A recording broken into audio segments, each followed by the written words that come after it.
Good evening, everyone. I'm Rachel Kraft from NASA's Office of Communications. Welcome to tonight's briefing about the status of Orbital Science's third commercial resupply mission to the International Space Station. Orbital's Antares rocket suffered a catastrophic anomaly shortly after it lifted off at 6:22 p.m. Eastern Time. Here to share more about today's events are, on the phone, Bill Gerstenmaier, Associate Administrator of NASA's Human Exploration and Operations Mission Directorate. Joining us here, Frank Culbertson, Executive Vice President and General Manager of Advanced Programs Group at Orbital Sciences. Bill Rebell, Director of NASA's Wallops Flight Facility. And also joining us by phone, Mike Staffredini, NASA's International Space Station Program Manager. So we'll have some opening remarks. We'll then take a few questions. We'll start with a couple folks here in the room, and then I know we have many on the phone as well. For those dialed in, when it's your turn to ask a question, please limit it to one and press *1 on your phone to ask a question. And we'll go ahead and start with Bill Gerstenmaier. Thank you, Rachel. Again, I would just reiterate that launch is a really tough business. And when we look at all these events that occur flawlessly and go well, we need to recognize just how difficult and demanding this business really is. And tonight's events really show the difficulty that it takes for us to do this task of delivering cargo to the space station. Orbital will lead the investigation along with the FAA, and NASA will be a participant in the investigation. I think we're disappointed in this activity, but we have confidence in Orbital to understand the problem and to get back flying when they're ready to go fly. In terms of space station, we're in good shape from a consumables supply standpoint on space station. There was no cargo that's absolutely critical to us that was lost on this flight. The crew is in no danger, and Mike will give some more details about the other flights that are coming up and other activities that are occurring. But again, no problem with station. We're in good shape from a consumable standpoint. And again, we just feel for Orbital, and we want them to understand what occurred and get us back flying as soon as they're ready to go do that. So thank you. Okay, Frank. Thank you very much, Rachel, and thank you, Bill. This is a tough evening to be talking about our mission, but it's important that we share with you what's going on. On behalf of Dave Thompson and the entire Orbital team, we do want to express our disappointment that we were not able to fulfill our obligation to the International Space Station program and deliver this load of cargo, especially to the researchers who had science on board and the people that were counting on the various hardware and components that were going to the station.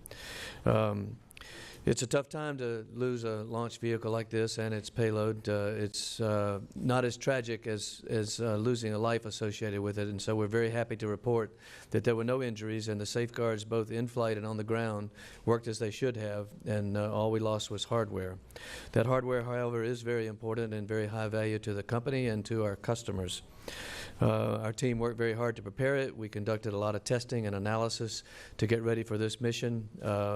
However, something went wrong, and we will find out what that is. We will determine the root cause, and we will correct that, and we will come back and fly here at Wallops again, hopefully in the very near future. But we will do all the things that are necessary to make sure it is as safe as we can make it, and that we do solve the immediate problem of this particular mission. The investigation will include evaluating the debris that we will find around the launch pad and everything associated with it. With that, I do want to caution the public, and Bill will speak a little bit more about that. This is an accident site, and it is a rocket. And it had a lot of hazardous equipment or hazardous materials on board that people should not be looking for or wanting to collect souvenirs over.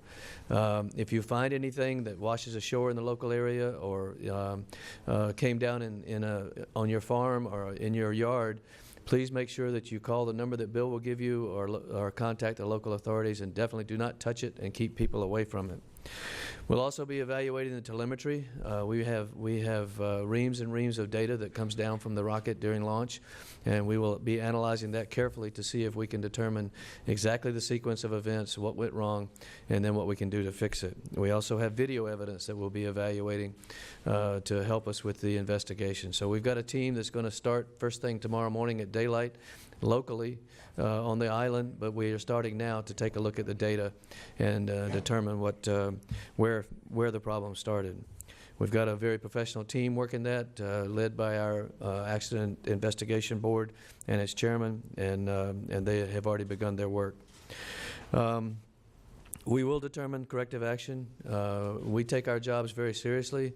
Orbital, as most companies that are involved in this sometimes high risk but always high energy business, had to be prepared for things not going exactly as planned. And we will look very carefully at what might have happened here. And we will come back to Wallops, as I said. We will fly again as soon as we can safely, with confidence, and as soon as we can start delivering cargo to the space station again. I'll be happy to take some questions when this is over, but before I finish my remarks, I'd like to also express my thanks to the NASA, Mars, and all the local folks in the area who have been helping us deal with this situation and move forward. We had a tremendous team working the launch, coming from the government and from the state of Virginia and from our own team, and they worked very hard to get to this point. It's a big disappointment to not be able to successfully deliver that cargo, but as I said, we will do that in the future. Thank you very much. Bill? Thank you. So from a Wallops perspective, we worked diligently, certainly with local authorities and with the partners, to basically make sure from a safety standpoint the areas were clear before, during, and then certainly after the launch. We obviously had set up hazard areas as we would normally do for an event like this. And so all that was in effect, and as I just mentioned, all those areas were clear. Frank had also indicated, at least at this point, we have no reports of any injuries, which is always very good news. Our preliminary reports show that damage was contained to kind of the south end of Wallops Island in particular, in that predetermined hazard area. So that's predominantly where many of the pieces came down, but as Frank suggested, you know, there is a fair amount of scatter, and certainly as it hits the water, it'll likely float into other areas. Emergency responders have been on the scene since the event, and they're still have it locked down tonight.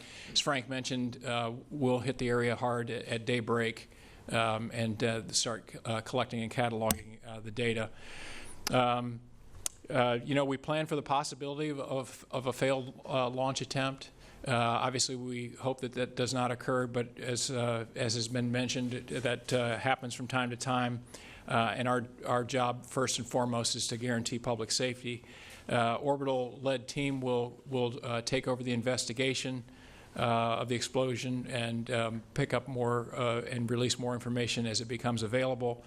And as Frank said, as a result, there may be a possibility of debris washing up onto some of the beaches, into some of the areas surrounding the island. If people do find any debris or anything that might be suspect, something that doesn't look familiar, we would ask that you stay away from the area and please call our incident response team. And the number is 757-824-1295. And so again, our incident response team, their phone number is 757-824-1295, and we'll get that out more widely, certainly afterwards. But I just want to say thank you in advance for working with us as we kind of pick up the remains from this scene. Thank you. Okay, Mike.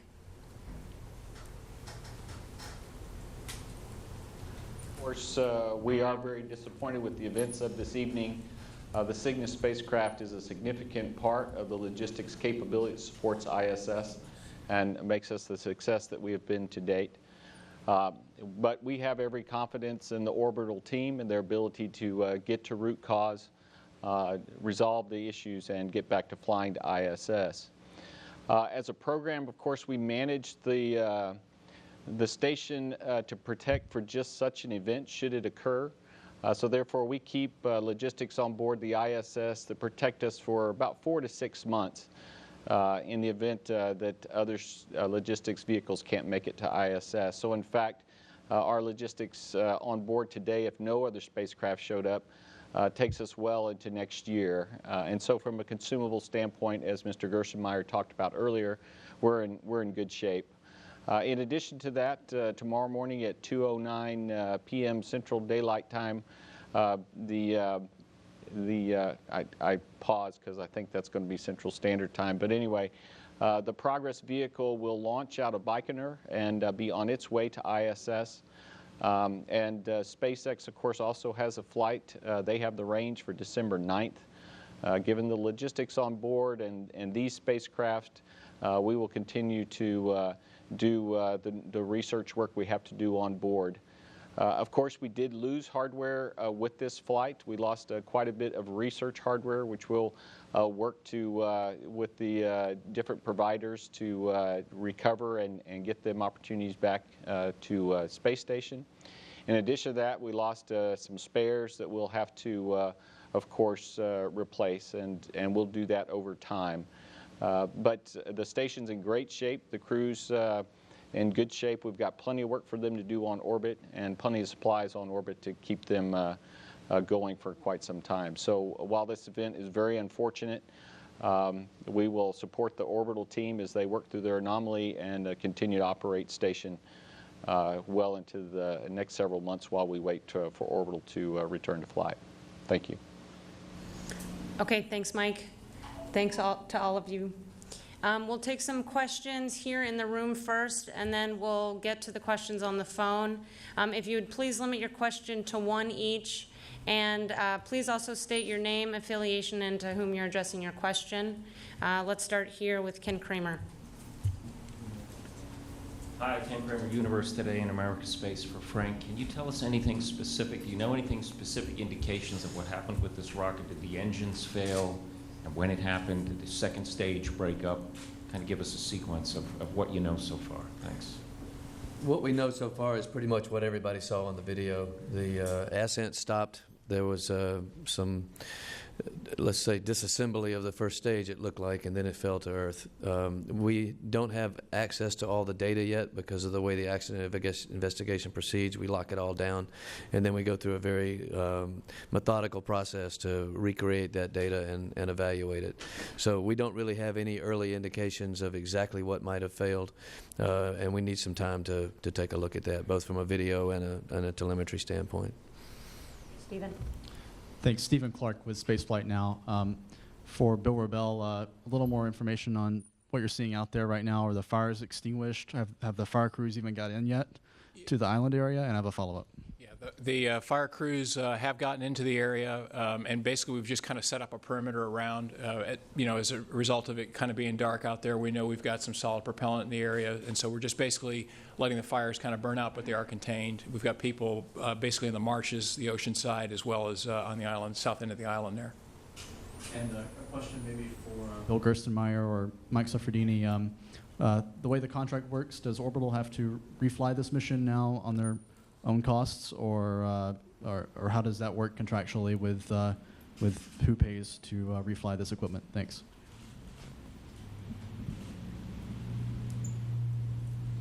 So I'll answer that question. The contract is set up so that we have a compensation in the case that we don't make it all the way to orbit, and we'll work with Orbital to get the hardware that didn't make it to this flight onto ISS at some time in the future. But the contract does allow for these sorts of events, and it does provide for an ability to eventually get the hardware to orbit.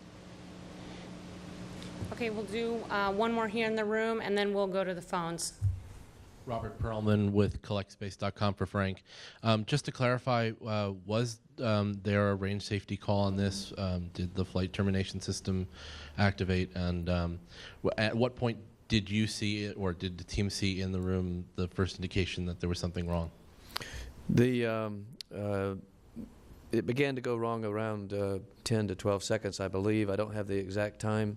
I do know that range safety initiated the flight termination system around 20 seconds, maybe a little bit before. So most of this happened in the first 20 seconds of flight, and it was fairly quick. Okay, we'll take some questions on the phone now. As a reminder to those of you on the phone, please press star 1. And we'll start with Jeff Rubio from NPR. Oh, hi there. Jeff Brumfield from NPR News. I guess I was wondering, can you describe anything about the science that was lost? I mean, are these things that can't be replaced? And also, has the Wallops facility been completely destroyed by this accident? What was the second? Couldn't quite hear the second question. Was the Wallops facility, the launch pad, completely destroyed by the accident? It sure looked powerful. Yeah, I think at this point it's too early to comment on how bad the damage is to the pad. We know there was some, but we also know that some of the systems still remain intact as we're seeing some of the pressures still reading down there in the pad area. So we don't know the extent of the damages yet until we can get in there tomorrow, but we know that certainly there was some. We just don't know the extent. Okay, did you want to add? Did you want to ask Seth the... Sure. So, Mike, there was also a question about the science. Can you offer a few more details about the science on board?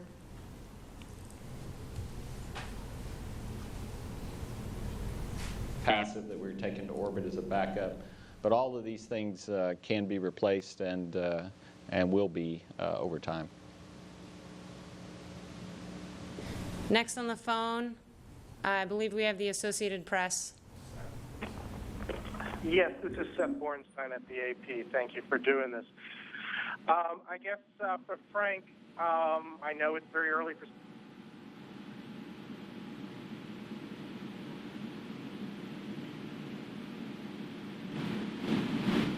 Hey, can you bring back... That's you. Room.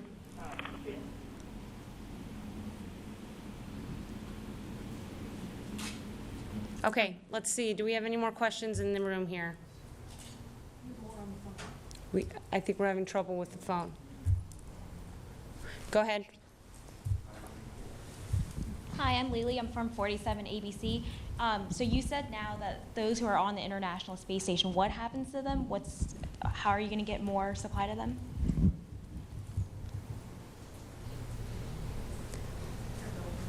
Let's see, Rachel, I guess I should handle that one.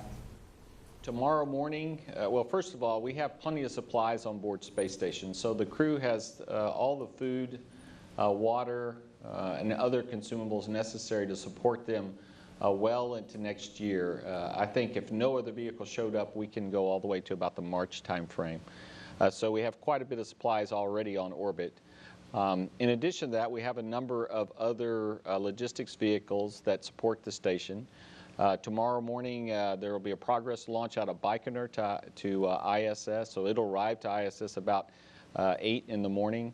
And then about a little over a month later, the SpaceX vehicle has its next flight to ISS. They're currently on the range for the 9th of December.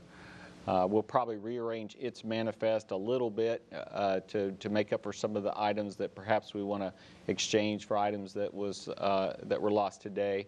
But I don't expect that to be dramatic just based on the manifest that was already planned for that. So we have other logistics capability to ISS, which of course is the strength of the program to have multiple dissimilar systems that can provide supplies to ISS. So we have plenty of capability to continue to support the crew on board. Okay, next on the phone we have Irene Klotz from Reuters. Hi, thanks very much. I have two questions for Frank. The first is I missed what you were saying about whether range safety actually triggered the breaking apart of the rocket, or did it start to break apart and then the signal was given?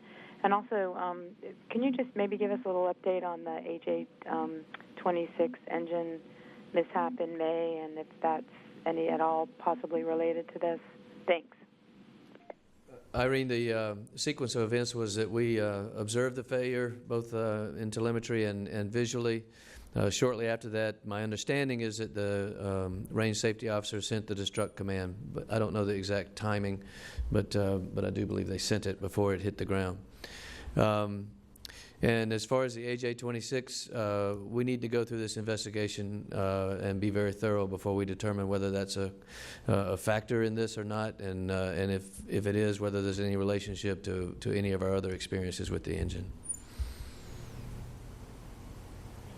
Okay, next on the phone we have Frank Mooring from Aviation Week. Thank you. Frank Culbertson, could you please tell me if you have any reports of damage to the vehicle processing facility and also the status of the vehicle, or I think more than one vehicle that's inside being processed? Thank you. Frank, all the damage seemed to be confined to the pad area, but we don't know the extent of that yet. The folks from Mars and NASA will be, along with us, will be out there tomorrow morning to take a look at that. Right now, it appears that most of the tankage, as Bill mentioned, is still holding pressure, and that's some of the critical components. As far as we know, there was no impact to any of the other processing facilities, either on the island or in the vicinity. And Bill, I don't know if you want to say anything further about that. Yeah, no, I hadn't heard anything, and I think right now we've just kind of locked down the area until we can get some of the debris fields marked out, and then we'll go in the morning. Yeah.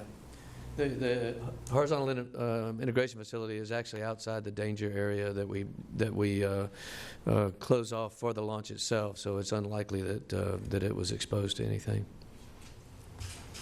Okay, next on the phone we have KHOU-TV. Can you just describe for me what comes next? What are the next steps as far as investigation goes and trying to determine when that facility might be able to be used again? I'll do what I can. We at Orbital are in charge of the investigation, but we are being supported very well by NASA, Mars, and the FAA, and they've offered every assistance to us as we go forward with this investigation. It's kind of a three-pronged initial approach. One is to get out to the accident site, to the launch pad, and tag, locate, and eventually investigate as much of the hardware and debris that we can recover to see if it has any linkage at all to the cause of the accident, and also to learn from it. We also need to evaluate all the telemetry, and we had many channels of telemetry coming down from the vehicle, both internally and externally, being tracked, etc. And so we have to evaluate all of that, and that will take some post-processing, and some very sophisticated evaluation of what we learned from that. In addition, we have, dozens of cameras that were trained on the vehicle and the range as we lift it off, and they're all going to have to be evaluated also to see if we can learn anything from what we see in the video. It's a little more challenging at night, but we have some very good cameras. NASA has some excellent cameras, and over time we will do the analysis necessary to see what we can learn from that. Okay, next on the phone we have Fox News Radio. Good evening, Evan Brown, Fox News Radio. Thank you for doing this. I'm curious, we've heard from NASA that their timelines for getting logistics to the station are workable, but what about for Orbital? What happens now with regard to delaying your activities? Does this delay any future flights that you have, and what are your backup plans if in case the pad is significantly damaged and unusable? Well, right now, this is the only pad that's certified for launching the Antares rocket, so repairing it will be one of our high priorities. We'll work very closely with the state of Virginia and with NASA to make sure that is done as quickly and safely as possible. As far as next steps for the Antares, we will not fly until we understand the root cause and the corrective action necessary to ensure this doesn't happen again. And it's way too early to tell how long that might take. We will go through the proper processes. We'll do it professionally and thoroughly thoroughly, and we'll make sure that we have experts from our customers and others to consult with as we go forward. But I can assure you we will find out what went wrong, and we'll correct it, and we will fly again. Okay, next I think we have Seth Bornstein from the Associated Press back with us. Thank you. Can you hear me now? You sound good, Seth. Okay, good. Frank, I'm a little confused here about the timeline, and I know it's so recent. I thought you said 6 seconds afterwards the explosion happened, and then you talked about 12 to 20 seconds afterwards. And did the explosion, in other words, and the other part of this is how much of the explosion was in the rocket, and then how much of this was by the range safety officer? I mean, in other words, was it mostly the interior explosion and then finished off by the range safety officer? What time did the anomaly start, and at what time did the range safety officer push the destruct button? And finally, for Gerst, how confident are you in terms of the rocket engines out there for uncrewed rockets? There seems to be an issue that's surfacing every now and then about rocket engine availability and sometimes reliability. Sid, that was a fairly complex question, and I know you would like to have all of those specific answers, such as timing and what percentage of the damage was caused by what. I also would like to have those answers. Unfortunately, I have not been able to review the video with a stopwatch to give you the exact timing, and we will certainly get to that ASAP, and we'll report that as quickly as we can. And in terms of what part of the rocket was responding to the failure that occurred and what part was responding to the range safety officer's actions, we'll determine that too and get that out to you. I should say that we will be giving periodic updates as we go through the investigation, as we learn new information, and as we validate it and make sure that we're putting out accurate information. We'll give you updates as necessary, either via press releases or via conferences such as this. But we will definitely keep the public informed of what we're learning and what our actions are going forward. And Seth, this is Bill Gerstenmaier. Your question on rocket engines and launch vehicles in general. I think, again, our teams have a historical perspective of what typically can go wrong during a launch, and we watch very carefully those systems. Propulsion is clearly one of the areas that is critical to rocket performance, and we'll continue to monitor that to make sure we understand it. Orbital does a green run of these engines down at Stennis prior to flight to make sure they're really ready to go fly.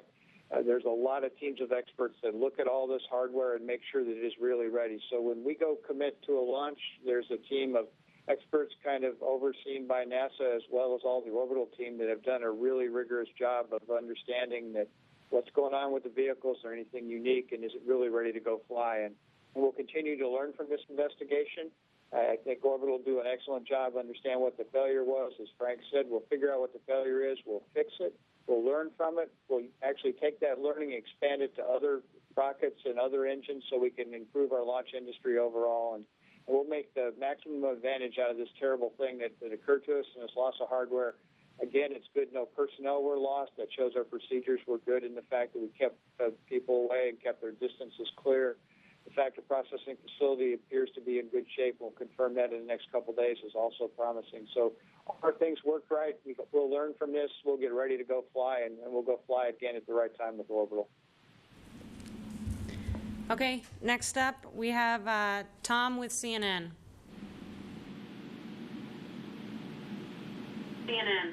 Thank you. My question was answered. You can move on. Thank you. Okay. Do we have Eric Berger from the Houston Chronicle?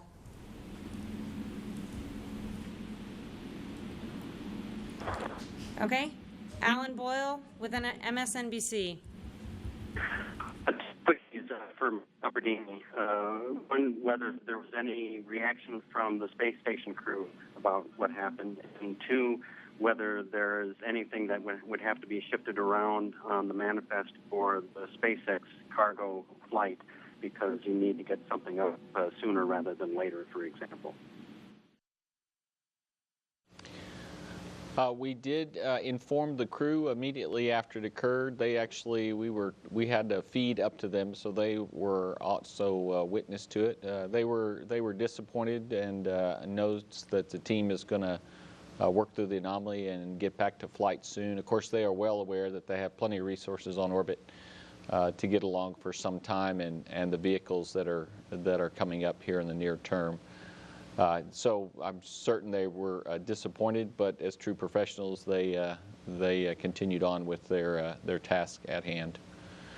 And your next question was? Sorry, I've forgotten.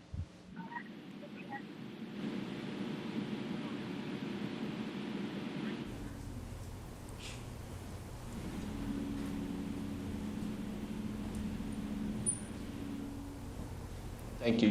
You had asked about flow to try to determine what we need to do.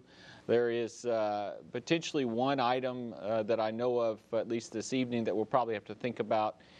We had a oxygen resupply tank on the Cygnus spacecraft that was going to ISS. I'm sorry, it was a nitrogen resupply tank that was going to ISS. On the SpaceX vehicle, we have an oxygen version of that same tank, but given that we didn't get the nitrogen to orbit, we'll probably change that out with the oxygen tank on SpaceX 5 will probably be changed out to a nitrogen tank. Then there's probably a number of other things as we look through the manifest and look at what we have on orbit and what's coming up on SpaceX that we probably will change out. But we haven't worked through all that quite yet. Okay, next on the phone, Miriam Kramer with Space.com. Hi, thanks very much for taking my question. So I am wondering, is there, I guess I want to ask about the kind of best case scenario. So is there a failure that might be easier to recover from than another? Well, the answer to that is yes. There are failures that would be easier to fix than others. We really don't know what it is yet, and that's going to take some time. Okay, next we have Jeff Faust. Hi, question for Frank Culbertson. Was the launch and the Cygnus spacecraft insured, or the cargo as well, for that matter? Orbital does carry some insurance on launches. The amount varies depending on a variety of factors, but yes, there was some insurance on there. Okay, next we have Eric Berger from the Houston Chronicle. Hi, I'm sorry you couldn't hear me before. This question is for Gerst. I know there are no obvious shared dependencies between the Antares and your commercial crew vehicle. But with regard to commercial crew, are you concerned about how congressional critics will perceive this launch? Yeah, I would say in the past I've been pretty open with my congressional friends in Washington, explaining how difficult our launch business is, and you know, as much as we didn't really want to have a failure, we needed to be prepared for a failure, and I think we were prepared for this failure, as we've described earlier, and as Mike described, we were prepared from a consumable standpoint on orbit to essentially have the right equipment there. So, again, I think the thing that's important is that we don't overreact to this failure, that we really understand what occurred.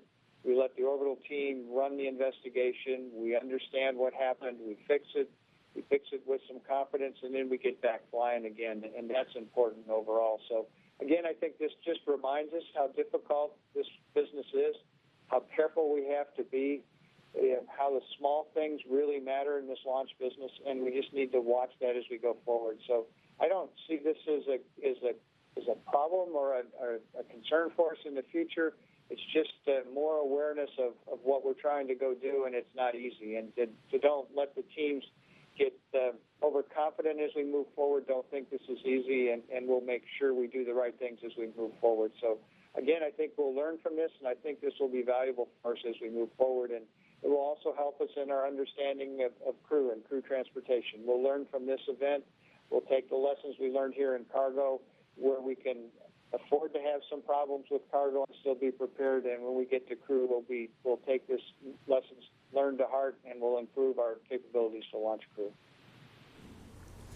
Okay, next on the phone we have James Dean with Florida Today. Hi, thank you. Frank, just understanding how early things are and not knowing the pad's condition, I just wondered if, based on your experience, you could give us kind of what you think is like a minimum period of time that you'll be grounded. Would that be, presumably something like 6 months or maybe longer, or just a ballpark guess based on your experience and not knowing all the details yet? Well, based on my experience, it's too early to make any kind of a guess like that. And every time we've made estimates like that, we're almost always wrong in one direction or another. So we need a few weeks, I think, to evaluate the failure that occurred, start making some plans on how we would correct it and how long that might take. The folks that operate the pad need some time to evaluate that and see what kind of damage has been done to the pad and get through their process of engineering and analysis to figure out what we need to do to bring it back to full operation. So that's going to take a few weeks in and of itself, my guess. Okay, next, Emily from Channel 47. Hi, everybody. Thank you so much for taking my question. My question is, in terms of the fuel, I mean, obviously this rocket carried a lot of fuel. In terms of the debris, you're very clear about what was going to happen in terms of cleanup and what people should do if they happen upon some debris. But what's going to happen in terms of cleanup of fuel in the area? And does it have an impact on the environment or just residents in the area? And is there a remediation plan in place? The first stage of the rocket was fueled by liquid oxygen and kerosene. I would guess that most of the kerosene burned, given what we saw on TV. The liquid oxygen will eventually dissipate and into the atmosphere. Some of the fuel was solid rocket fuel on the second stage, and we have to handle that very carefully. We don't know yet what the condition of the second stage motor might be, so that's part of the investigation and part of the very careful entry into that area that we have to execute tomorrow morning to see where the solid rocket might be.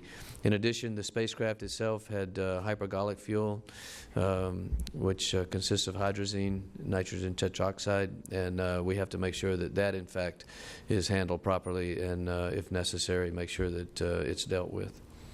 So that's one reason we highly encourage people not to try to enter this area or get close to it, either from the water or the land, and certainly don't go souvenir hunting along the beach. Okay, next we have Colin Campbell from the Baltimore Sun. Hi, my question was just basically whether there's an estimate for how much, in terms of cost, was lost on this rocket overall.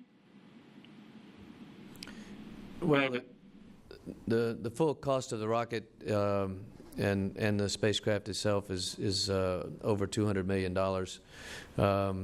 We don't know the full cost of this particular impact and the effect on the ground systems yet, so it'll take some time to evaluate that.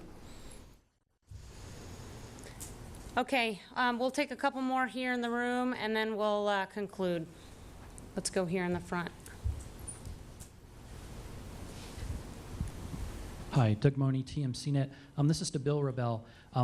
How large is the danger zone or keep out zone from pad 0A, number one? And number two, I assume that currently that part of the island is basically under isolation until tomorrow morning. No firefighters have been out there or anything like that. You're just letting everything burn. Yeah, you're correct on that. Is that right now we've just got people that are basically securing the perimeter basically on the land side, and then also on the marsh side and on the water side. The initial area that we set up is an 8,500 foot perimeter. However, that changes drastically as we go downrange during flight. I don't know if you've ever seen any of the contours, but at some point we've got some 1,400 square miles of area that we're have people stay out of. So it changes, and this was fairly early in the flight, so it's bigger than the 8,500 feet, but but it's certainly not the 1,400 square miles. Okay, and we'll take a final question here in the room. Let's go in the back. My name is Rebecca Moore. I'm with NASA Social.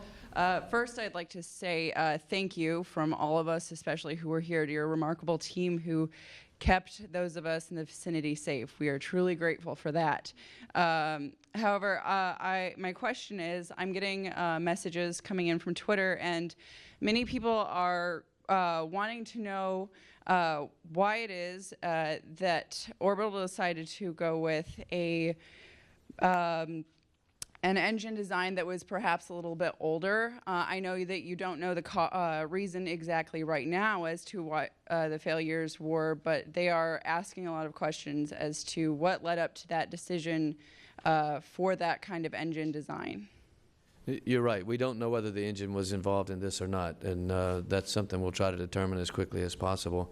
The history of this engine has been well documented in both our proposals to NASA for carrying cargo, as well as in the general media. Basically, this was an engine that was designed to carry cosmonauts to the moon. A number of them were bought by Aerojet several years ago to be refurbished and Americanized and provided to American industry. It's an extensively tested engine. It is very robust and rugged, and it goes through extensive testing by a team at Stennis Space Center before it's ever installed on the rocket and used as the power plant. So these engines were taken through the normal testing, acceptance testing, and pressure testing, etc., both at Stennis and here at Wallops prior to the launch. So we didn't see any anomalies or anything that would indicate that there were problems with the engine. The engine was available to us. It was quite proven in testing in Russia. And when you look at it, there are not very many other options around the world in terms of using power plants of this size, and certainly not in this country, unfortunately. Okay, well, I'd like to thank everyone for joining us this evening. As appropriate, Orbital and NASA will be providing updates on our websites and on social media. And again, for those in the local area, you can report any debris to the incident response team. That number is 757-824-1295. And for more information, you can visit NASA at www.nasa.gov.